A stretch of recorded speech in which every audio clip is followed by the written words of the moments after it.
Creo que soy y seré siempre el mejor de sus amigos, que solo le desea la felicidad, le decía Bartolomé Mitre a Sarmiento en una carta del 11 de junio de 1867. ¿No siente usted que hay algo entre nosotros que requiere estar repitiéndonos que somos los mejores amigos del mundo? Respondió Sarmiento unos meses antes de que esa amistad naufragara para siempre. Sean bienvenidos a La Grieta son los padres de la patria. Final de temporada.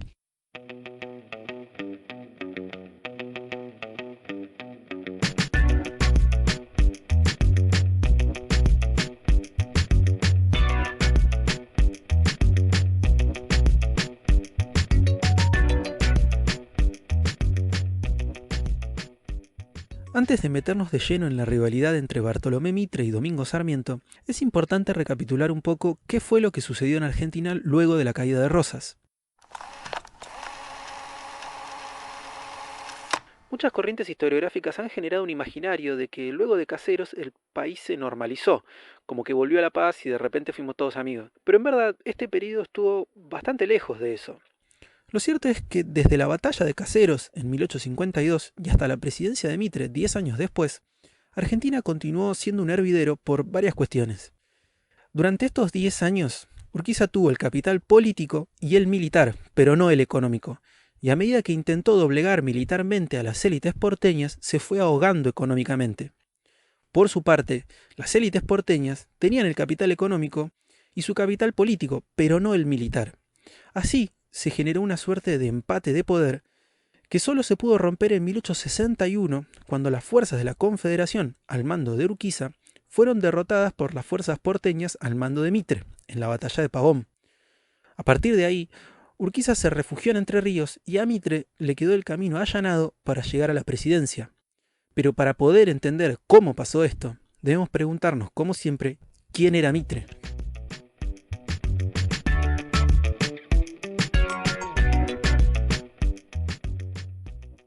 Bartolomé Mitre Martínez nació el 26 de junio de 1821 en Carmes de Patagones, de Cáncer él, y es hijo de Ambrosio Mitre y Josefa Martínez Westerton.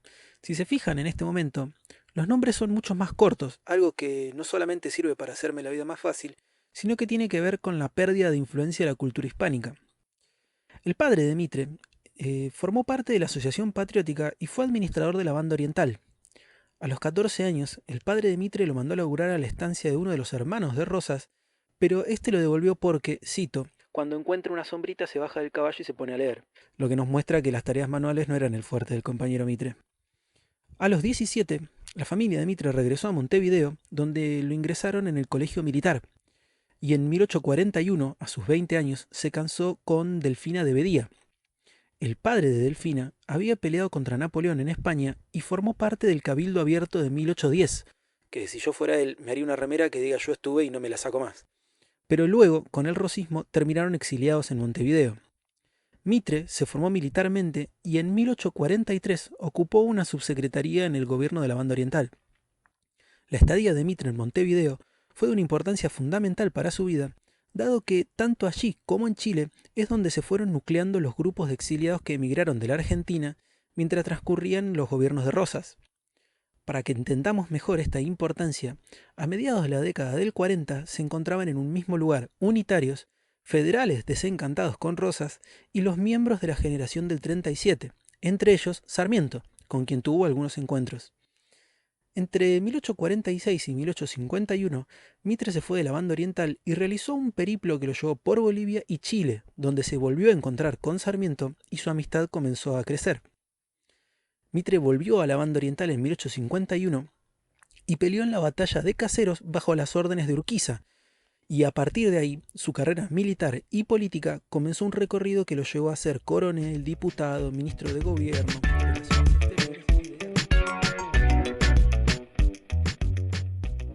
Un dato curioso es que el 2 de junio de 1853, una bala perdida impacta en su cabeza, pero justo en una chapita que tenía en su gorro y que le había cosido su esposa. Y más allá de una operación, no tuvo consecuencias más graves que una cicatriz en la frente. Algo que si lo pensamos en plan efecto mariposa nos va a hacer flashear bastante fuerte. En 1859, Mitre fue designado general en jefe del ejército y se enfrentó a Urquiza en la batalla de Cepeda, donde fue derrotado.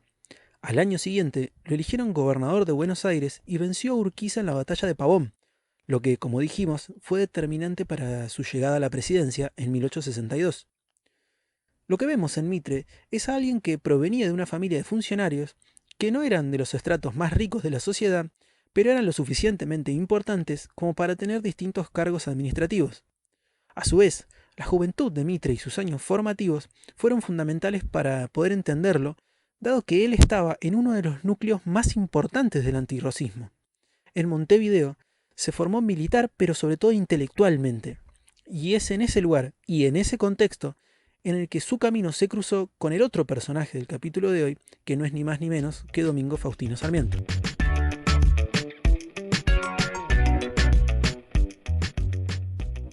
Domingo Faustino Sarmiento nació el 15 de febrero de 1811, de Acuario él, en El Carrascal, San Juan. Es hijo de José Clemente Sarmiento y Paula Albarracín. La infancia de Sarmiento y sus años formativos transcurrieron en San Juan y San Luis. En 1827, a los 16 años, se incorporó al ejército unitario del general Paz hasta 1831, cuando se fue a Chile y donde fundó un periódico y ejerció como maestro. Su estadía ahí duró hasta 1836, que regresó a San Juan, donde fundó el diario El Sonda, pero ante varias rispideces con el gobierno, decidió cerrarlo para volver a Chile. Allí se casó con Benita Castro y Calvo y adoptó a su hijo Dominguito. Fundó 2 periódicos y escribió su célebre Facundo, una de las obras más importantes de la literatura argentina. En 1845 y hasta 1847, el gobierno chileno lo envió a diversos viajes donde pudo visitar Uruguay, donde conoció a Mitre, Brasil, Estados Unidos, Cuba, Francia, España, Italia, Inglaterra, y esto fue fundamental, dado que si bien Sarmiento tenía una formación importante, acá fue donde entró en contacto con el mundo de las ideas que estaban en auge en ese momento, principalmente las del liberalismo europeo.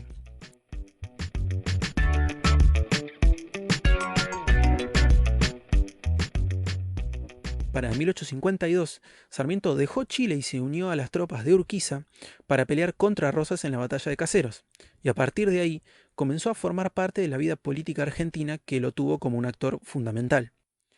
Lo que vemos en Sarmiento es una persona que proviene de un sector social similar al de Mitre, que se formó entre instituciones y su propia voluntad, y que poco a poco fue subiendo escalones tanto en el ámbito intelectual como en el político. A su vez, al estar en un San Juan que estaba dominado por un rosismo exacerbado, el sentimiento antirrosista de Sarmiento fue creciendo junto con sus ideas liberales. Esto se profundizó con su exilio en Montevideo y en Chile.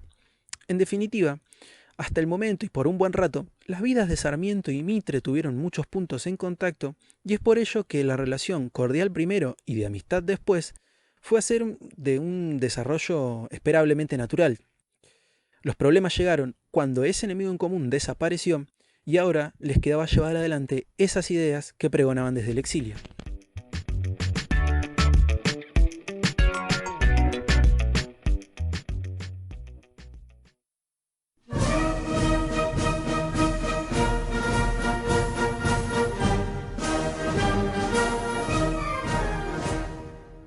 En 1862, ya siendo presidente, el objetivo principal de Mitre estaba ligado a la idea de la Unión Nacional, aunque la letra chica de eso implicaba que las élites porteñas tenían que encabezarla.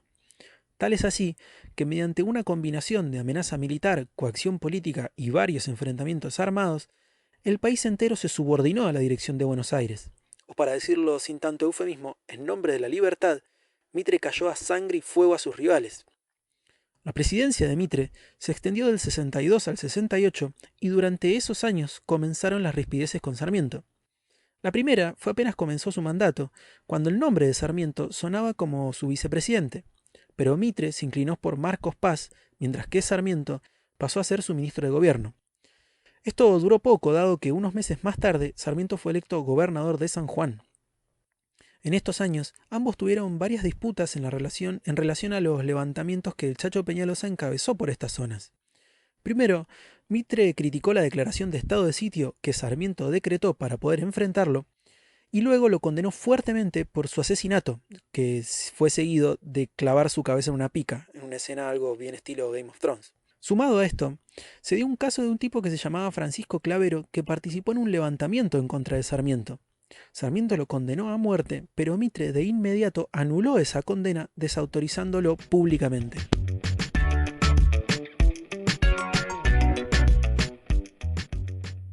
Para 1864, Sarmiento renunció a la gobernación de San Juan y Mitre decidió mandarlo en un viaje por el Pacífico hacia Estados Unidos como una especie de canciller, y junto con él envió a su hijo Bartolo Mitre como para que se formara políticamente, lo que muestra que más allá de las rispideces, el vínculo seguía medianamente firme.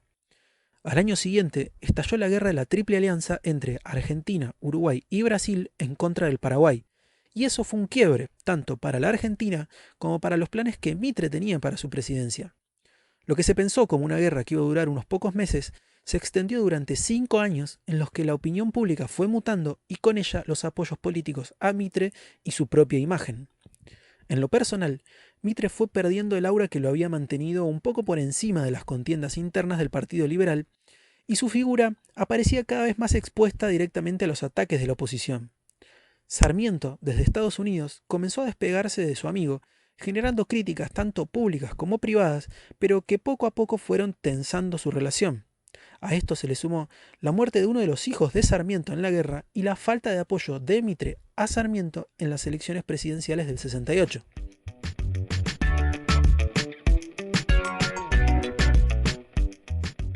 Aún sin su apoyo, Sarmiento ganó las elecciones y Mitre comenzó a ocupar un lugar en la legislatura. Es en este momento de nuestra línea de tiempo en el que se pudrió todo. Pero, ¿qué pasó? Si bien pudimos ir viendo una acumulación de factores que fueron rasgando la relación, cuenta la leyenda que unos días después del paso de mando entre ellos, hubo una reunión de ambos en la casa de Mitre, en la calle San Martín al 300, donde hoy se encuentra el Museo Mitre. Si lo buscan en Instagram van a ver que está buenísimo. Allí Sarmiento le pidió a Mitre regresar al frente paraguayo, que por esos días estaba pronto a finalizar, y Mitre se habría negado. Esa negativa se filtró a la prensa, generando el enojo sobre todo de Mitre. Unos días más tarde, Sarmiento lo invitó a Mitre a una gala en el Colón, así al mejor estilo Mirta Legrand, y a un acto en Chivilcoy, pero Mitre se negó a ambos, dejando en claro que de ahí en adelante iba a estar todo mal. Si bien esta anécdota parece poco para romper una relación, lo cierto es que desde la llegada al poder de Mitre, el vínculo entre ambos comenzó a romperse.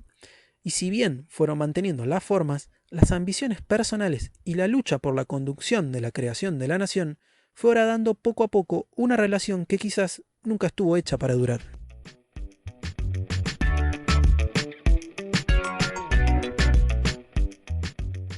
Con la llegada de Sarmiento a la presidencia, Mitre se volcó a la oposición total desde la legislatura y desde las páginas del diario La Nación, que ya existía como La Nación Argentina, pero en 1870 Mitre se hizo de todas las acciones del diario y hasta lo empezó a imprimir en su propia casa, lo que nos da una idea de la importancia de la prensa escrita y del tamaño de la casa de Mitre. En 1872, Sarmiento envió a Mitre a Río de Janeiro como diplomático y con un doble objetivo. El principal tenía que ver con resolver cuestiones limítrofes vinculadas al fin de la Guerra del Paraguay, y el secundario era alejar a Mitre del Congreso, donde permanentemente se oponía a las iniciativas de Sarmiento. Mitre estuvo en Río y luego en Asunción encargándose de esos tratados, pero al año siguiente, motivado por las elecciones para suceder a Sarmiento, retornó a Buenos Aires para armar una candidatura que le permitiera retomar los hilos de la política nacional. Para 1874, Mitre hizo todos sus esfuerzos para juntar lo que quedaba de su partido y algunos apoyos de desencantados con Sarmiento, pero todo parecía indicar que Nicolás Avellaneda, el candidato de Sarmiento, iba a terminar llegando a la presidencia. Es por ello que, como decimos los historiadores, el tiempo político se aceleró.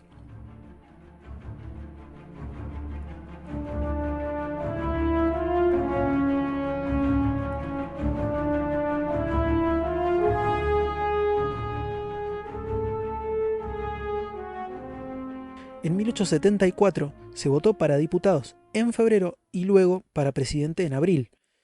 Por diputados, en Buenos Aires se enfrentaron las dos facciones liberales, los nacionalistas, que eran los que estaban con Mitre, y los autonomistas, que eran los que estaban con Alsina. La lista de Alsina le ganó a la de Mitre, pero rápidamente denunció fraude y comenzó una campaña para intentar repetir las elecciones. Esto se demoró unos meses, pero cuando la Cámara Nacional aprobó los diplomas de la elección de diputados y ratificó la elección presidencial que dio a Avellaneda como ganador, Mitre llegó a la conclusión de que la única manera de regresar al poder sería por las armas. Sí, el tipo que forjó su carrera política con el objetivo de consolidar las instituciones nacionales, ahora se levantaba en armas en contra de ellas. Así, el 24 de septiembre, Mitre encabezó un levantamiento armado que se inició en el sur de Buenos Aires, desde Tuyú, Tandil y Azul, y otro en el sur de Córdoba y San Luis. Sarmiento, que todavía no había entregado el mando, declaró estado de sitio por 60 días y autorizó al Ejecutivo a movilizar a la Guardia Nacional. La superioridad técnica y organizativa del Ejército Nacional fue abrumadora y prontamente fueron avanzando sobre los distintos focos insurgentes. Mitre perdió en La Verde y lo apresaron en Luján, pero como todavía quedaban algunos focos, recién el 6 de diciembre firmó su rendición.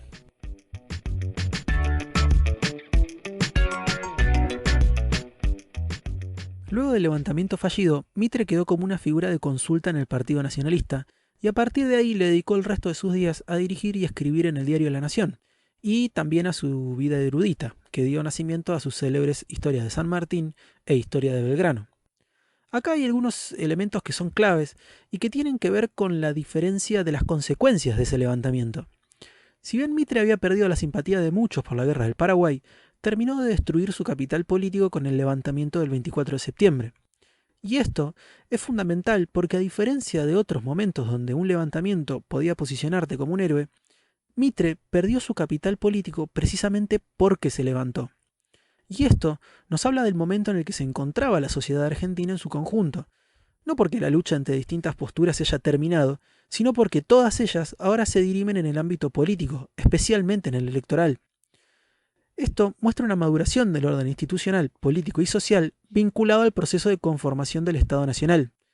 A su vez, el hecho de que ni Sarmiento ni Avellaneda hayan decidido apresarlo o fusilarlo como pasó tantas veces, también es una muestra de esa maduración.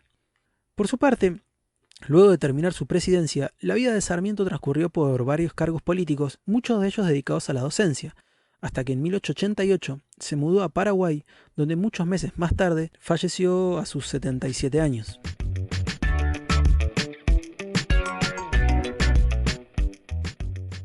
A diferencia de otras disputas que hemos analizado, la que vemos entre Sarmiento y Mitre no es de orden ideológico. De hecho, en esos puntos son los que más acuerdos tienen, sino que lo que fue destruyendo su amistad fueron las diferencias que tuvieron a la hora de encarar la construcción del Estado, lo que se sumó a alguna que otra ambición mezclada de egos, arrogancias que terminaron sepultando la relación.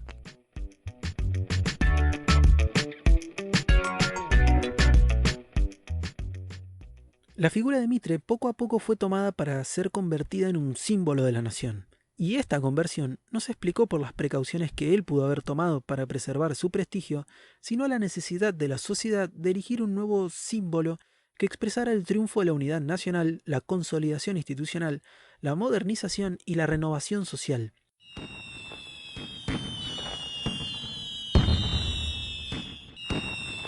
Así, en 1901, Roca llevó adelante festejos cívicos para rendirle homenaje a Mitre por sus 80 años. Le pusieron nombre a sus calles, se lo homenajeó en los diarios donde se lo empezó a llamar el hombre nación, se convocó a una movilización hasta su casa para cantarle el feliz cumpleaños, se llevó a cabo una función de honor en el Teatro Ópera y hasta salieron a la venta cigarrillos Mitre y mismo Bagley sacó galletitas de Mitre. Como decía un profesor mío, para crear naciones hay que recordar muchas cosas y olvidar otras, y el caso de Mitre no fue una excepción.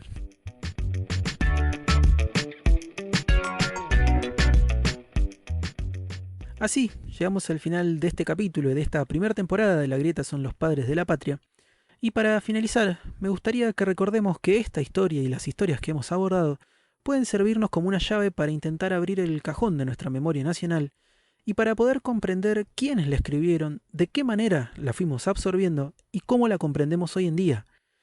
Quizás, espero, a partir de estos capítulos, haya podido generar un aporte para que cada vez que nos situemos frente a una historia, un evento o sucesos, nos hagamos las preguntas que nos permitan comprender la naturaleza de los mismos, sus actores, objetivos e intereses.